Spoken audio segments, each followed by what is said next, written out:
Carlo Acutis, the teenager who became a saint in the internet age. God's influencer, the first millennial saint. Imagine a teenager who loved video games, used a computer every day, wore sneakers and hoodies, and talked about Jesus online.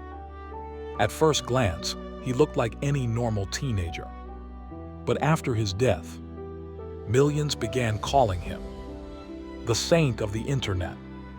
His name was Carlo Acutis, and many believe his life is proof that holiness is still possible, even in the digital age. This is the incredible story of the teenager who became a saint.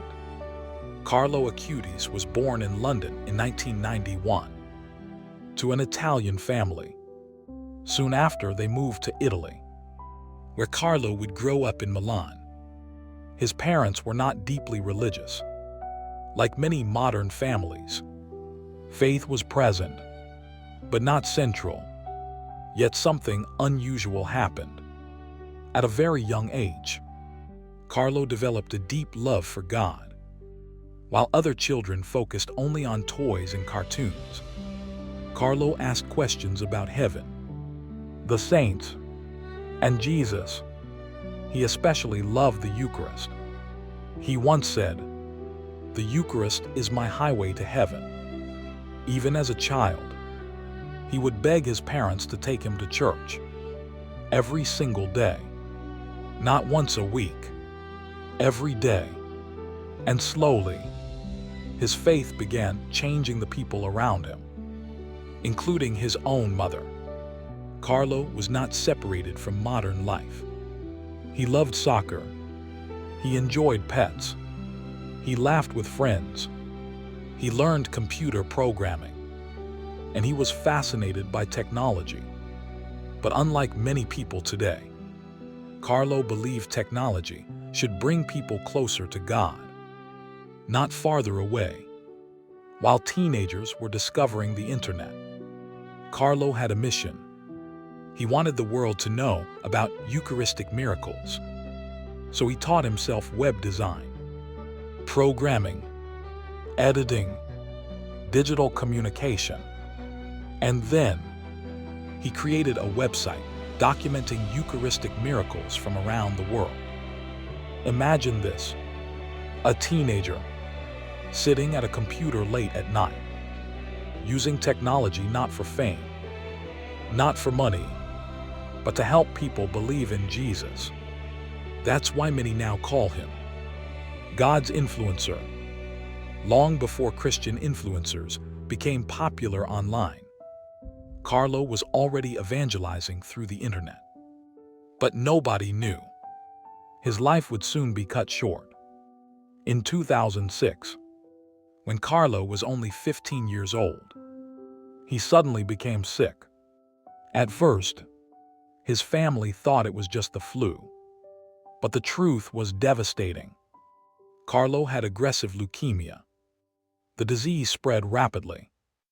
Doctors realized there was little they could do. His suffering became intense. Yet during this painful time, Carlo remained calm, peaceful, even joyful. He offered his suffering to God, for the Pope, for the Church, and for sinners. One day he said, "I'm happy to die because I lived my life without wasting even a minute on things that do not please God." Imagine hearing those words from a teenager. While many feared death, Carlo spoke with extraordinary peace, almost as if he already knew heaven was waiting for him. As his condition worsened, Carlo's body became weaker, but his faith became stronger. Hospital workers noticed something different about him. Even while suffering, he comforted others. He smiled. He prayed. He encouraged people around him. And then, on October 12, 2006, Carlo Acutis died. He was only 15 years old. But strangely, his story did not end there. In fact, that's when the world truly began to notice him. After Carlo's death, people around the world began praying for his intercession. And soon, stories of miracles started spreading. One of the most famous involved a young boy in Brazil who suffered from a rare pancreatic illness. After prayers asking for Carlo's help, the boy was reportedly healed. Doctors could not fully explain it.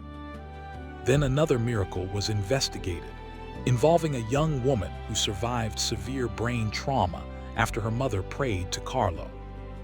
The Vatican carefully examined these events. Witnesses were questioned. Medical experts studied the evidence. And eventually, the Church officially recognized the miracles. Carlo Acutis was beatified and later declared a saint, the first millennial saint.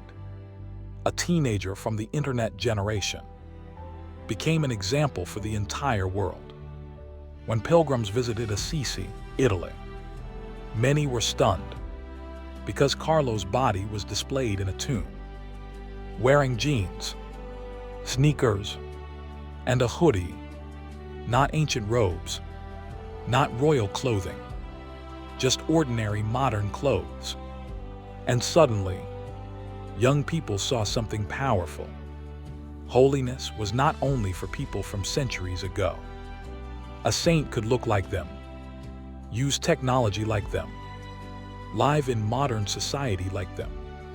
Carlo showed the world that sainthood is possible today, even in the age of smartphones and social media. Carlo often warned people about becoming slaves to technology. He once said, "Everyone is born as an original, but many die as photocopies." He believed God created every person with purpose. But modern culture often distracts people through endless entertainment, addiction, and empty popularity. Carlo did not hate technology. He simply believed technology should serve truth, not control our lives. That message is more important today than ever before, because millions spend hours online, yet still feel empty inside.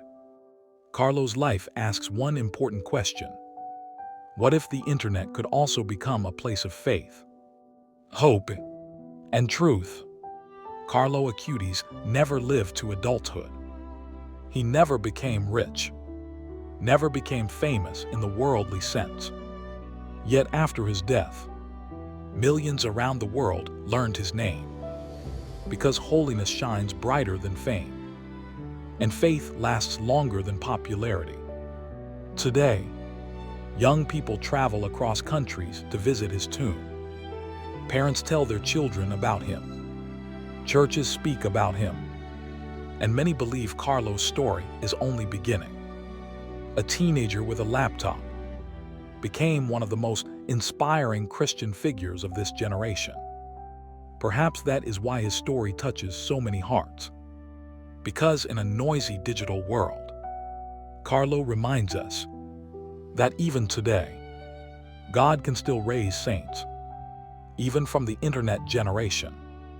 If Carlo Acutis inspired you, don't forget to like, subscribe, and share this story. May his faith inspire this generation to use technology for God's glory.